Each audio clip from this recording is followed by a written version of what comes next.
Where's the next $1 million suburb in Perth? I think is a suburb that Does the Perth market still have legs? the whole complex is getting an uplift now. Each month from about January right through to that October period, how do we compare? I think we're right there. But what are some of your hotspots for 2025? Just liked it. It is Scarborough. What do you think drives that? I hope I'm not offending anyone. The Europeans who have bought those properties, they haven't moved. There was 1,000 square metres of house on 1,180 square metre 1,000 square metres of house. Huge There's a double basketball story. stadium in there. That's it. You're listening to the Follio Property Podcast. I'm Reece Bettle, and I'm here each week with my co-host Lachlan and Reece. If you're enjoying the podcast, do us a favour, hit like, subscribe, and leave comments so we can grow the channel and bring amazing guests like the man in front of us today. I want to welcome Corey Adamson, co-owner and director of the agency Perth Property Team. Anything else you want to add to that, Lachlan? Mate, you make us look so ugly. Like the viewership might go through the roof here, but it won't be for you and I. Tough to follow that. I'll take it. Thanks for doing that. Best looking guest by a mile. I'll slip you that $100 later on as well. Just come back from Bali too, so he's got a nice He's glow on glowing, him at yeah. the moment as well, which is good. Corey, welcome. I thought, no better person to get into the building today to talk about the Perth property market. You look at a broad range of areas yourself, and you got your finger on the pulse in multiple areas. What's the current mood right now in the Perth market? First of all, thanks for having me, boys. And we do, myself, my business partner, Paul Tonich, he's been doing this 27 years. I've been doing it for 8 years now. So, we've got a model where we will sell and list anything and everything. We're very client-based. It's what we like to do. We like the referrals on that.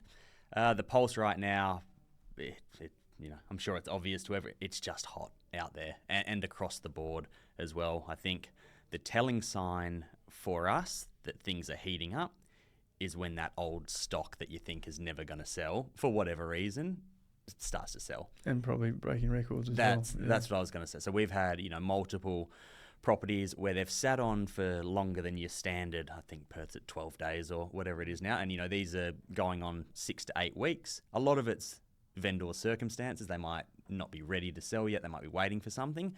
But they end up selling, one in Scarborough, it ended up selling 200 grand above where we thought it was going to be in week 8 of a campaign. Whereas, years before, if you're 8 weeks into a campaign, you're trying to figure out a way to get fired from it because it's just not selling. Yeah. But it's just, and that's across the board. That's from, things at the $600,000 mark up to the mid twos that, that's really our kind of sweet spot in there. In terms of that pulse check, if you were going to look at a dial on an oven, last year it was really manic for most part of the year, right? It died off a little bit in November, December, but I think the hottest point in the market where we were really seeing 2.5% growth each month from about January right through to that October period. How do we compare? I think we're right there. It's an interesting one. I talk about it all the time. I think we're right there in terms of the sale price and the end price. The competitiveness of the actual volume of offers isn't the same as what it was. And just my theory on where it's at, people are so either used to or just sick of missing out on properties. If they don't think they're buying that property, they're reluctant to make offers. It's almost like buyer fatigue. It's now been in the market for 4 or 5 years. People are like, I've missed out on that many. Yeah. What's the point of putting an offer for? Exactly right. So it works, in two ways. It's obviously disheartening for buyers, but it does put people in this bit of a mindset that, okay, if they walk into 123 Smith Street and they absolutely love it, we're having those conversations to say, how do I actually own this property? They don't want to, starting low, that type of thing's kind of gone now. Why would you waste your time and your energy and your emotions doing that? They're coming in with a strong offer.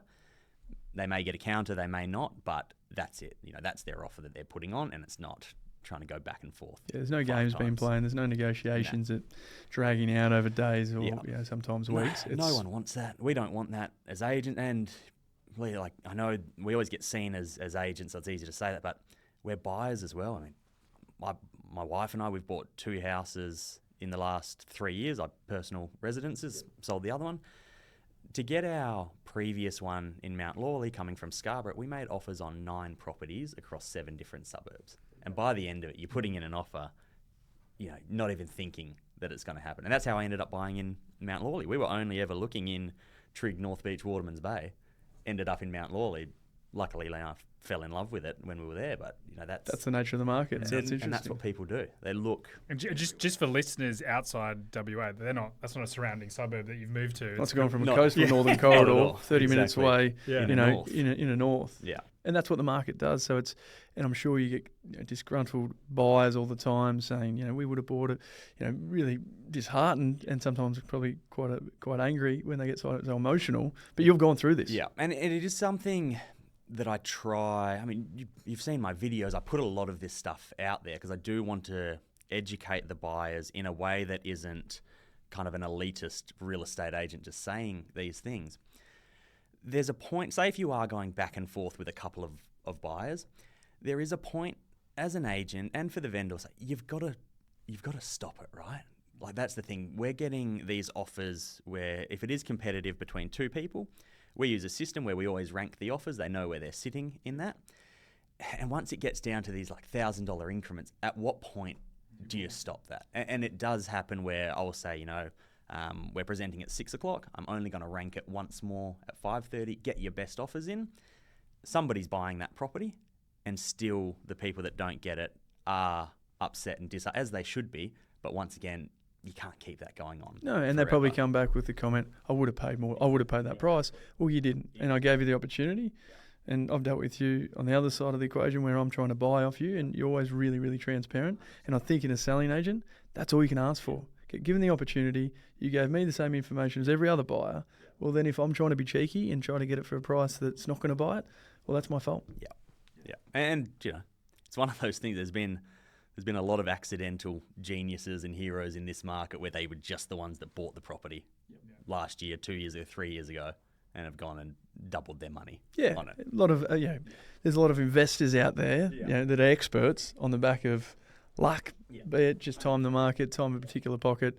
But you would see on a regular basis some of the better transactions, and what have you seen? Some investors, I guess, take advantage of this blossoming market that we've had. So I think in the properties that I sell, I don't get too much of the traditional investor stock, but the best investors, the most astute ones, and the ones that we've dealt with, they're not just buying investor stock. They're actually buying traditional family homes. And I watched your video the other day about, one of your first purchases should be about that capital growth. That's what they're doing. They're buying properties and, us dealing together, you've always said you guys pay market value. It's just about getting the properties. They're the ones that probably don't have the yield that you're going to write home about. They don't have the investor yield. Exactly right. You're not looking at it, but these guys have bought in Mount Lawley, Mount Hawthorn, Leederville. Family-owned, occupied. Huge capital growth that, then whatever they want to do, if they're going to sell that or they're going to pull their equity out and then look at something that does have a better yield. But a lot of it starts with these family homes. And I just think it's a great way to go about it. One of the first ones I ever did with a buyer's agent was in Mount Lawley on the corner of 5th Avenue, which I ended up buying on. That guy at the time paid this huge price. We couldn't believe it. He looks like a genius now because he's probably made $1 million in the last 4 years. Yep, and what seemed like a big price. Yep. And that's what I'm always saying. For the right product, for an A-grade quality asset, even if you have to pay more to secure it, over the long term, it will outperform the market. 100%. Beautiful. Okay, I think one of the things we were keen to pick your brain, we had a chat before the podcast, so I'm not catching you off guard here, was obviously we've talked through the stock and some of the feedback in the market at the moment. What are some of your hotspots for, it's a buzzword, hotspots, but what are some of your hotspots for 2025? What I thought would be good, we've obviously got another expert in the building, even though he's here every week, but go through your top picks, Lachlan's top picks, have a bit of debate about it. Well, it's an interesting time, right? We've had 5 to now 6 years of significant growth. I often get asked, does the Perth market still have legs? And hotspots, I hate that term, but areas that see, you can still see value. Where are those for you? So, and first of all, let me preface this, put a caveat on it. Expert does this in an analytical way for investors. Real estate agent, it's just about the emotion here. And this is what I see when people come in to buy, why they're buying in these areas. And it just so happens that the ones that I'm going to say have had this really good growth, whether that be through luck or whatever. First one, and I started my career in the area, lived in the area as well, and I just liked it, it is Scarborough. Yeah. I know it's not, we spoke about that sub $1 million mark. There is a lot sub $1 million. There's a lot over that. There is still huge interest in Scarborough, whether it be a little villa, an apartment on Stanley Street, or a full block, whether it be the R30, R40, or something bigger in the old MRA zoning through there. I've always said it. You got Scarborough here, you're surrounded. Trig, Karrinyup, City Beach, Wembley Downs. There's got to be money that's going to flow. But it makes sense. There. And if you speak to anyone from Sydney, they're like, it's the Coogee of Sydney, right? Everyone wants to be, in all these other suburbs surrounding. It was always undervalued in comparison. So, like you said, when you look at it south, you got City Beach. North of it, you got Trig, North Beach. All these $3 to $5 million sales that happen in there on a regular basis. And in Queensland, it's sort of like the Burleigh 5 to 10 years ago. It was sort of a beautiful beach, beautiful location, same as Scarborough, and it has gentrified. It has become a desirable place to be. But I still think it's really undervalued. I think a strong part of Scarborough that is probably overlooked is the villas, 3 to 8, groups of 3 to 8 through there, that are no longer just for investors to get a yield out of. But people are buying them, and it's not just young couples, it's not singles. People are buying them as their family home, and they're putting money back into these villas. And we've seen it, these groups of, 6 to 8, whether it be on Duke Street, Burniston, the whole complex is getting an uplift now.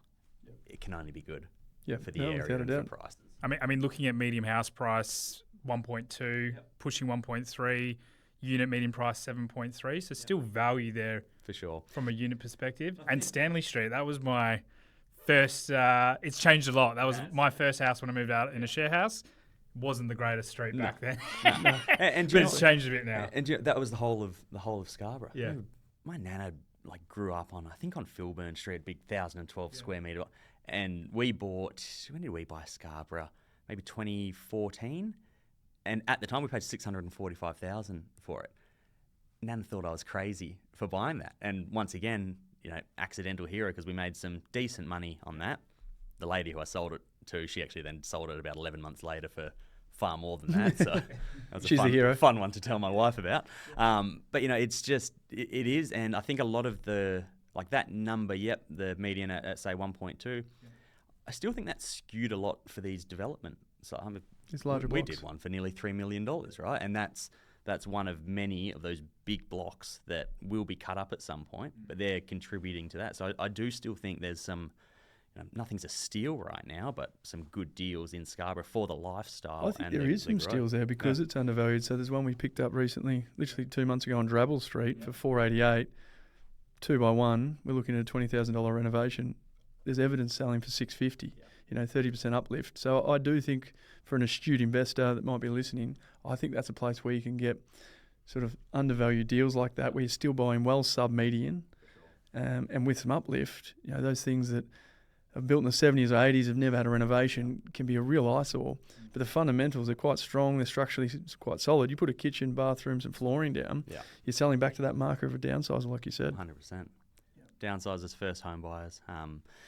Another suburb, I don't know if I put it in there, but it's, say, a group of suburbs through there, and I just came from an appraisal, so it's at the top of my head. Yeah. Balcatta right now for me is something that I've seen. I've seen the legs just keep growing in Balcatta, and it's. What do you think drives that? Age and ethnicity. So it is a huge European holding through Balcatta, and I mean, I hope I'm not offending anyone. The Europeans who have bought those properties, they haven't moved from those properties. They're not trading. No. So I think Balcatta as a whole, it's always been a good spot. It's in a nice area, near Gwelup, near all these things. But without the transactions, I think it's almost had a false sense of where the money really should be. Yep. And we did it. We, luckily enough, got appointed to sell probably, I think, one of the best properties in Balcatta. I sold it for $2.2 million, had a big, had a 16-car garage underneath, lift and all that. A replacement on that, if you were to do it today, is probably $4 million. You wouldn't do that. You wouldn't spend $4 million, but at $2.2 million, that is one of the best houses that I've actually been into on a full-size block with city views as well. Yeah. And then you trickle that down. You can get a full block with a 3x1 on it, still that sub $1 million mark. Opens it up to development, to subdivision. But I think the more that Balcatta sells, the more that the older generation, whether the kids sell it or they sell it on the way through, it's going to drive the price through there. And there's something to be said about buying in areas with low transaction volumes. And I think that's really important. You look at your, Menorah is a really good example. Yeah, Woodlands. So these areas where there's low transactions, albeit the median house price won't report that it's had 20% growth year on year or any of those things, because there is low transactions and sometimes it can be skewed. When there's scarcity like that, anything that does pop up will sell and sell beyond what is deemed market value because there is no supply. I remember, I'm sure people know the big one in Stirling, which neighbours Balcatta of it, the Macri home there. It went over $4 million, which no one thought it was going. Once again, replacement, probably you wouldn't be able to replicate that. But at $4 million, it shows that people are putting money in these spots. Speaking of one outlier sale in a suburb that's close to me just through sport growing up, Morley. I think there's some money to be made in Morley. Once again, big blocks, possible subdivision potential through there. Older area where people don't leave as well. And it's just so close. As I said, I'm in Mount Lawley. We share the same shopping centre. Unfortunately, it's the Galleria, which needs serious development there. Political discussion. Yeah, the actual houses themselves on these big properties, a lot of 70s homes, like you said, probably not the best thing to look at right now, but get a bit creative, spend a little bit of money on it, you end up with a really nice house on a big block that you could probably cut up later on. Super well located, right? Everything's close. Unreal. Everything's at your fingertips. No, I definitely agree. You had Dinella there and Yokine, which are all, there's a similar trend there, that pocket, I think. It's all the same type of thing. Properties that have been held for a long time. Yokine interests me a lot. I think Yokine's almost like the Scarborough of the inner east through there. A lot of villas, a lot of apartments, and then just your random problem. We sold 16 Malden Avenue, which is a half block survey strata. Sold it for $2.9 million. Beautiful Azure built home. How many square metres of land? 426. For 2.9. 2.9 million. Everything in Yokine just went up 30%. Do you know, and that's the thing. Then since then, I think Ray White sold one across the road, a far inferior home, but to cross the $2 million mark. There was a time when Yokine, to get $2 million, you had to have a full block on Swan Street, opposite the golf course. Right? And that was it. For us to get 2.9 million. And just the most random buyer as well. Lovely people. This whole place, it was double story. It ran off an iPad. 2 people in their 80s bought it. They came from one of those monster blocks in Careen Glades, young Greg. So they sold that for 3+. Bought this. They obviously cashed Lock up and leave. Exactly right. Yep. That's what they wanted. They had nice cars. It had a big triple garage with the pillars to lock the cars in. Made sense for them. And that's it. Every product's got a buyer, right? And it's just matching those two things. Yeah, and I think on that area, Yokine, Chewett Hill, Dinella, once again, the villas, six to 8 villas. They're undervalued, aren't they? They're so undervalued. When you compare what you're having to pay to get those full blocks or the accommodation you're having to pay for on those full blocks, I think, and I get asked all the time, where's the opportunity? There's still a big gap between established homes and these villa units where you're still getting, it's what people don't understand. So you sold that 425 square metre block for 2.9 million. You can still pick up a villa, one of 3, on a total of 900 to 1,000 square metres. You're still getting 350 square metres of land value. So everyone's like, oh, but I don't get the land. Well, you do. It's just, it's in the form of a survey strata. Or it's in form of a built strata where you collectively own 1,000 square metres between 3.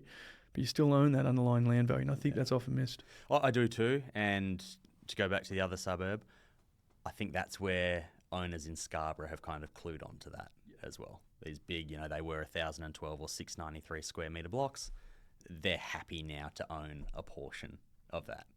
Maybe someday a developer comes along, probably not, but you've still got this underlying land value. Close to the coast. Exactly. And I'm seeing it where I am in Mount Lawley. Not that there's too many of them. I remember we spoke, actually. I think you acquired a whole triplex site through there. But I talk a lot to, the other people at the school where my son goes to primary school. Anyone on that kind of strata, built strata through there, they're now survey strataing it. and they're going to go up. Yeah, you get 20-30% uplift overnight. Exactly right. There was one on there that piqued my interest was Ballajura you had on there. So that's a little bit further out than the other pocket. What interests you about Ballajura? So Ballajura is something that's close to my heart. That's where I grew up. Yeah. Absolutely loved it. Great childhood through there. Once again, I still think it's super undervalued just from when I've got the call back to sell some of those properties. The reason that I say that, and like with any, there are pockets, right? The Lakes Estate in Ballajura at its time was, world class. Had the lakes, these big properties, is that. Now, if you're looking at a new land subdivision, Alkimos, Brabham, something like that, you are getting far less of a house and land and a lifestyle, in my opinion, there than you could picking something up in the Lakes Estate in Ballajura. Proximity, it's still very, accessible. Train line there now as well.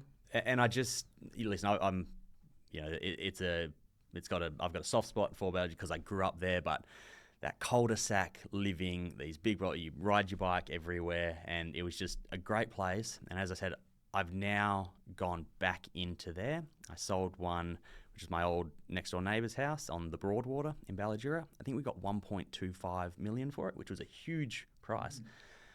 That was 1,000 square metres of house on 1,180 square metre. 1,000 square metres of house. Huge double basketball story. stadium in there. That's it. It was an absolute monster. Yeah. And I'm like, where else could you do that for, say, $1,000 a square metre? It just wouldn't make sense right now. Like you said, the replacement cost on that, you couldn't. And once again, it's a theme that I'm continuing on here. When I was in that street on the Broadwater, I could go around, knock on the doors. It's all the same people when I lived there from when I was born to year 6. Like, they just don't leave these properties. And once again, lower turnover in the pockets that I'm talking about. I just think once these big houses sell and people start going, okay, well, do I spend $1.3 million here, or do I get something little, elsewhere? And once again, I'm a big lifestyle type of guy. If you're buying in any of these, do it because you enjoy living there as well. As I said, my hotspots, my thing, it's not investor based. It's from the ground level, what I see with people actually coming through, what drives buying emotion? it, living there. What drives that? Exactly. Well, fundamentally, that's what drives markets. You see waves of investor groups that will come in and saturate certain areas, which we want to avoid. When we invest, we avoid those areas, and they're on my to-do not buy list. And I think I've collated one of those for today, because you're going to be led by market fluctuations. The investor groups come in, you'll see a huge influx of activity. Prices will inflate above what locals in that particular suburb can afford, and then they leave the market, and then prices must reduce to a point where those locals who have been there can afford. So you just get these market fluctuations, which is really dangerous. And is that just for Ballajura? You're mentioning Ballajura. No, I wasn't. Not in the same vein. That's like these everywhere. investor sort of based areas. My do not buy areas would be areas such as Armidale, Gosnells, areas that have been infiltrated by these buyers agent groups that go in there and saturate entry point markets. They'll go, Gosnells, Kewdale, Mannington. They've been saturated by these East Coast buyers agencies because it's entry level for Perth. But now the flavour of those suburbs has got too expensive, so they've exited these markets, not sold, but they're going back and trading back to own occupiers that can't afford those rates. So I've had a long time theory, because I went through this. When I was younger, professional athlete, I bought what was deemed to be a really good investment property in Joondalup, had a great rental yield, happy days.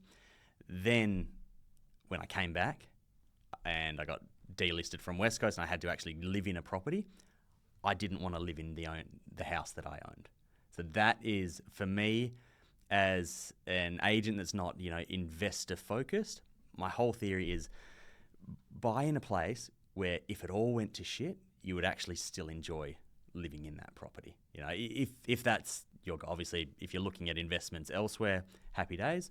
But for me, in that situation, knowing that I had a house that, it wasn't a cheap place, but I did not want to live in that area, it forced me to sell that property. And then I bought in Scarborough, which, great, it all worked out in the end. But, if I had have just bought something in the area that I did like, I'd probably still own that property today and be better off in the long run, even though it didn't have the returns that we wanted. You couldn't be more right in my opinion, because people don't understand the stats. They typically, their own occupier outperforms their investment portfolio on a percentage return because they take so much care in terms of where they want to live, in terms of school catchment areas, what's going to drive. They want to be close to parks, they want to be close to the shopping centre, all these things that innately are really good investments, because that's what the general population wants. So by buying where you think you would want to live because of what drives that area, school catchment zones, amenity, whether it's coastal, it's lifestyle, is the things you should be looking for when you buy an investment property, because that's where everyone wants to go. And who's going to pay you more money? An own occupier who's emotionally fueled by the location, by the house, the style, the floor plate, or an investor's going to come through, pick the eyes through it, and you tell me. We going a little off topic, but I think it's relevant. I had a big problem. I feel like it's less now. I don't know if Perth's just not the flavour of the month for over east, but I had a big problem the last couple of years where we would get calls from buyers agents over east, not one person in particular, but just anyone, and they were just trying to put people in properties, and they had no idea where. Like, I would get calls and they're like, we've got a buyer, he's got 550 grand to buy, send us through something, we'll make an offer. And I'm like, where? Doesn't matter. As long as it was 550 grand, they were going to buy that. And I'm like, that is so careless to the fact that, if it is, as you said, an Armidale, Rockingham went absolutely crazy and, still a good spot. But if you're a buyer that bought there that doesn't want to live in Rockingham at some point, you don't know what you're in for. And, these are, like, I've dealt with you guys doing this. You care about it, you do your due diligence. I just felt there was an influx of these buyers agents that were just trying to place people in It gets even worse. I was speaking to an agent not too long ago that said he was getting asked what got the deal done. Hypothetically, it was 600,000. He said, how about I give you 680,000 and then you pay me that 80,000 back in a marketing fee? Jesus. Like, that's straight up crooked behaviour. Yeah, exactly. So there's some bad operators. I think it's important to highlight these sort of events because people don't know what they're signing up for. But not only is that client paying more, they're paying $80,000 more than what the property's worth. They're paying stamp duty on that. And then for them, who I'm sure they're paying that buyer's agent a fee. And he's probably not here. He's probably not definitely even not. seen these properties. He's in Melbourne. He's got no idea where he's buying. We've spoken about this on previous episodes on like what to watch out for from a buyer's agent perspective when they are doing these remote roles, sight unseen scenarios. It's just a red flag, especially when you're hearing horror stories like this. And being on the other end of that, you'd probably have concerns, right? Because things can go wrong, building inspectors. We had one in Glendalough. The deal ended up getting done. It was just a little unit on, I won't say the street because it's pretty obvious, but anyways, a little unit in Glendalough where a buyer's agent from over east said, no worries, we'll place someone in that. So he asked me the price for it. I told him the price that the vendors wanted. This was an off-market opportunity. He then sent through the contract without an entity on it and placed one of the investors that they work for into this property. And if it wasn't him, it was going to be someone else. And that's why it was just a property that was quote unquote cheap. That can be placed. Yeah. And I know these properties, it hasn't had great growth and it hasn't had a very good yield either. And if they were, a bit more diligent about what they were actually looking for, he could have got a far better return somewhere else. And that's, I don't know, it's something I don't like dealing with those. I'm a more face-to-face. I like, and I do think there's a lot of credit for a select few Perth buyers agents, which once again, I've been very vocal about the ones that I like. Well, it's having boots on the ground, because if you need to pick up the phone, you want to be able to see someone, talk to someone, and then you've got trust in the process, both on the buy side and the sell side. It's going to be a smoother transaction for both parties because the buyer's seen the property. So not having those boots on the ground, that's when things go wrong. Because then if, the final inspection, you're like, what about this, what about this? It's very difficult if you haven't been through the property to pick up those, innate details. All right, Lachlan, what about you, mate? Hotspots? Hotspots for you. No more comments from you, Corey, on any of ones? I mean, you nailed a few extra ones in there, caught me off guard, but it was very fascinating because it does seem like there's a similar patch that you got your eye on for those people listening. Lachlan, you had High Wycombe. Like High Wycombe, train lines there now. It's been undervalued for a long time. If you look at the sheer proximity to the city and to the airport, now with train line access, I think it's the first stop, from the airport. So I just think you can get really good land content out there, 600 to 900 square metre blocks, yields, healthy yields, because rental returns there are north of 4%. Yeah, affordable medium house price too. So that's probably one of the lower ones we've seen on the list at 710. Yeah, it's 710, right? Everyone's like, you can't afford unless you've got $1 million. Yeah. There's an area, 20, 25 minutes from the CBD, 5 to 10 minutes from the airport. It ticks some boxes. If you compare that to other cities, be that Melbourne, or Queensland, Sydney, when you compare airport and city proximity, overlay those two things, High Wycombe's well placed. Yeah, especially, if you're FIFO as well and you're constantly going to the airport, you're right on your doorstep. Could be a nice location there for an investment for one of those guys as well. Any thoughts on that, Corey? I haven't actually done too much through High Wycombe, but an area that I think has similarities that I've seen a similar trend to is Redcliffe as well. Big blocks, obviously close to the airport through there. And we sold one to a Sydney-based investor, but he actually flew over and this place, he had to take it completely as is. We had to get Reece Conker's dad, Louis Conker, to come strip the place out and everything. Do some works. But, he bought that. I think he paid $630 for that now. And I've no doubt, even if it was in the exact same condition, he'd be up to $1 million on that property there. Well, there you go. It's a good value. And then we touched on this pocket, but for those listening, we'll bring this up as well on the podcast. South Lake, Spearwood, Hamilton Hill. Similar location. What's kind of piquing your interest there? Yeah, I really like this south-east pocket. Obviously, you got AUKUS. Explain AUKUS. $350 billion investment into the military base in Henderson. So there's a lot of talk that the impact of that's going to be huge in, say, Rockingham and Mandurah. I think the southern corridor of Perth will benefit more because people still want the ability to to live in Perth, right? To live in that, within close proximity to large shopping centres such as Coburn. You got everything you need there. You still got really nice beaches in North Coogee. Fremantle's probably one of the hottest suburbs or areas when you look at Fremantle, East Fremantle, South Fremantle, Palmyra, High Wycombe, White Gum Valley. Would you say that, for me, it appears to be one of the hottest markets in Perth? And it has been for a long time now. A few years now. Yeah. I remember we had one in South Freo, beautiful property, smashed the record for it at the time at 3.7 million, I think, which now, you go down the street, you trip over a house that's worth $3.5 to $4.5 million.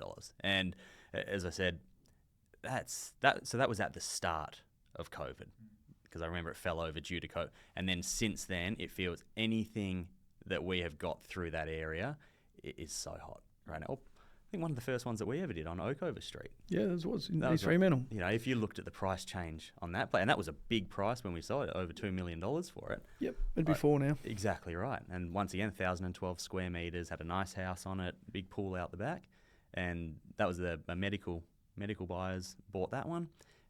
It's just had such good growth. Yep. We sold one the other day, not to hijack your podcast, but in the old wool shearing building complex, out there. And ours was a street front one. We got over $800,000 for that. We post everything on socials. We got abused from the general public because we went from $800,000 and they're seeing a 2-bedroom in this giant building in what they deemed not a desirable spot of Fremantle. We were inundated. On a Tuesday night, we had about 30 groups come through, multiple offers. So you abused from the public to try to get the best price you possibly could for your client. Yeah. Wow. Do you know, I think... And it'll probably be locals as well. So it's going to help there. One guy was in the building. But I think it comes back to that buyer fatigue thing. People are frustrated. They're so you have to excuse behaviour. Exactly right.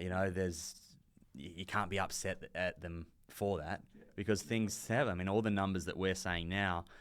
It sounds great on a podcast that things have doubled and, was 2, now it's 4.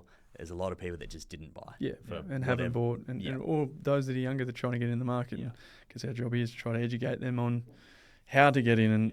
But some of those pockets... Well, they're affordable. You look at the medium house prices, it ranges from $750 to $850 in all 3 areas that you mentioned. That's where I think there's a play because you're on the doorstep of Fremantle, that locality where everything's 2 to 3.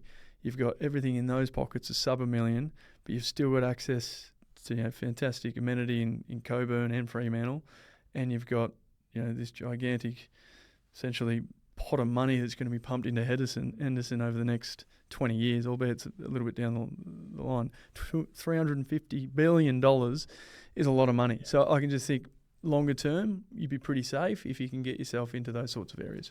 Hamilton Hill is an interesting one for me. Once again, it's one of those suburbs where I think it's where Scarborough was, say, 10 years ago, where it just doesn't have that name that people like right now.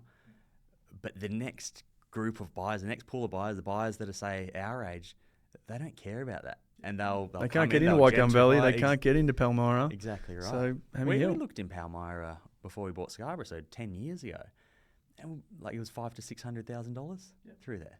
And we say this to buyers all the time. Whenever it comes down to, people bringing up the price in whatever suburb, if it could be $800,000, it could be 1.2 million. If they're sitting in that property, it's like, okay, well, if I gave you $1 million tomorrow, and you've got to go buy a house right now in, say, whatever these surrounding suburbs are, you've got it, go do it. They'd meet me back at the house tomorrow with that $1 million and say, sorry, I can't find anything. And that is what's going to drive this value. I think as well, the suburbs like this, and I've seen it coming through in different suburbs, some parents, through their own good heart and trying to do well for their kids, have stuffed up deals that the kids could have bought these properties because they couldn't get over that my daughter's spending $750,000 in Innaloo. These types of things that have happened for years now, and I just think these young buyers, it's already hard enough. If you fall in love with something and you like it, you've almost got to not tell anyone about it. And you know what? If they did that the last 5 years, they probably would have, once again, been accidental heroes from it. Exactly, and I guess that buyer's fatigue and not looking at the past, because that's the biggest problem. And a lot of people won't get into the market because of recency bias, right? Oh, it's gone up for the last 6 years, it can't keep it going. Or it's unaffordable is the big one we always get, and we look at the data and there's always a reason not to buy something. For sure. But again, you should do your research. Hopefully this podcast helps people how to sort of depict or understand where value can be. And there's been some really good, I guess, bits of hopefully sliced pie that people can eat up and get out there on a Saturday this weekend and go into some markets where we deem that there's still some value in the market. For sure. Before we let you go, Corey, a couple of quick fire questions at you, and then an I call bullshit question as well, which we've had from one of our viewers. Where's the next $1 million suburb in Perth? I'd have to double check if it's there or not yet, but I just mentioned Innaloo, I think is a suburb that I look at when I started 8 years ago. No agent, not that we do a core suburb, no agent wanted to touch that as their core suburb. It was just this pocket that nobody liked. The way that Scarborough Doubleview has gone up from the last 5 years, Innaloo's got to be getting there. And then you got Karen up on the doorstep as well, the shopping centre. Exactly. It's well positioned, right? It's one of those suburbs, not that it'll ever happen. It has happened before, but it would greatly benefit from a name change. If you just happen to... Well, Nollamara did that with Westminster. Yeah, Westminster. Yeah. It was Belga, and they did Westminster. Yeah. The New North. But those types of Meltham, I know that they want to do that, but then there's uproar from the people that won't be in the zone in it. But it's just one of those things. I think Innaloo, there's really good value through there. There's a lot of stuff happening, around the area. If they could upgrade Westfield Innaloo a little bit, is it Westfield? Innaloo Shopping Centre a little bit, I think that would help out as well. Okay, and then to wrap it up, units will outperform houses in Perth for growth in 2025. Do you call bullshit? I do. I do. I still think Perth, once again, depending on the area that it is, good houses on decent land in, I think school zones drive things a lot. I still think they're going to, maybe not in a year's time. There might be that thing where the units, because they're more affordable, if you look at it in 12 months' time, they've gone up more on a percentage-wise. But in 10 years' time, I like houses. I like blocks. I think it's smart. Beautiful. Thanks for coming in, Corey. We'll have to get you in the coming months, I think, for round 2. Appreciate it. Thanks for listening to the Follio Property Podcast.